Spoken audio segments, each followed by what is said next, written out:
Rough types with him. I thought we were in some trouble. Pottinger had fronted the next traveller heading north. Have you come across anyone heading south? He'd asked. A large group of men. Do you know what Frank Gardiner looks like? The traveller shook his head. Ain't seen no Frank Gardiner, he'd said, and no groups of men like that. No one else had either. Pottinger had kept up the questioning with no further result. His hope had diminished a little every day. Now it was lost. They aren't here, he said now to Mitchell. We got a bum steer. They had rarely slept in a bed since leaving Eugowra on the night of the robbery. When the odd cattle station took them in, they ate, washed, and slept, but mostly they slept under the stars, heads on saddles, backs on dirt. Their horses had been ridden to ruin. We would be useless if we stumbled across them anyway, Pottinger said. These horses couldn't even catch a cold. No, we are done. So what now? Mitchell asked. We stop here, Pottinger replied, and we leave for Forbes in the morning. Mount Wayago, 4th of July, 1862. We have to get out of here, Gilbert said. Whisky in hand, he was looking sternly at Mans. It's getting too hot, he continued. What good is having all this money if we can't spend it? They were in a sly grog shanty belonging to John O'Mealy's father, Patrick, bushranger headquarters, located on the west side of Tyagong Creek at the foot of the Weddin Mountains, on Patrick's 26,000-acre Aramagong property. It had originally been built of bark in 1855, then reconstructed in brick by Patrick using a compensation payment he had received after Scab killed half of his stock. Known as the Weddin Mount Inn, it encompassed a public house, stables, and a water supply, and was the only establishment of its kind in the region. Miners had flooded it first, bushrangers later. Gilbert and Mans should have been celebrating their success, but instead of singing and sculling a drink, they were tucked away in a quiet corner discussing an escape plan. Mans agreed. I've still got all my gold, he said. Can't get rid of it.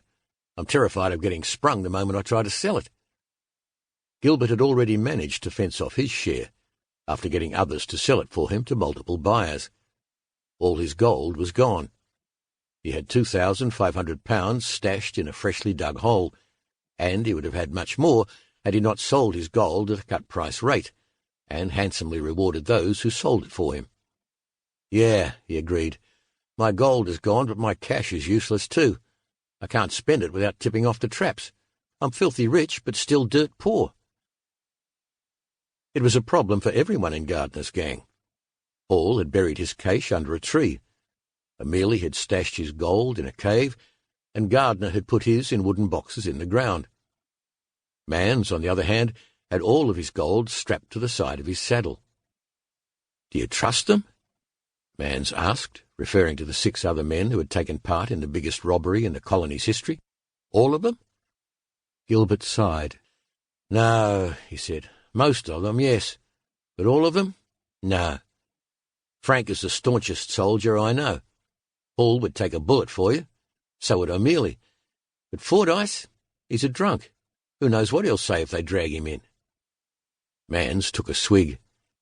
It's Charters that worries me, he said. He has a lot to lose. You know, he inherited 5 cattle stations. Gilbert hit the barroom table, the force knocking down bottles. Fuck this, Gilbert said. I'm not getting caught. Let's hightail it out of here.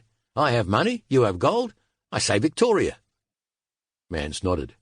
Too right, he said. But what about your baby brother? Charlie is coming with us, Gilbert said. Victoria. Settled. Mans, Gilbert, and his brother Charles set out the very next day. Narrator, 7th of July, 1862. Rested, fed, and resigned to failure, Sir Frederick Pottinger began the long trip home. Pottinger knew the questions would come. Why on earth did you leave Forbes? What evidence took you to Victoria? He would shrug. A hunch?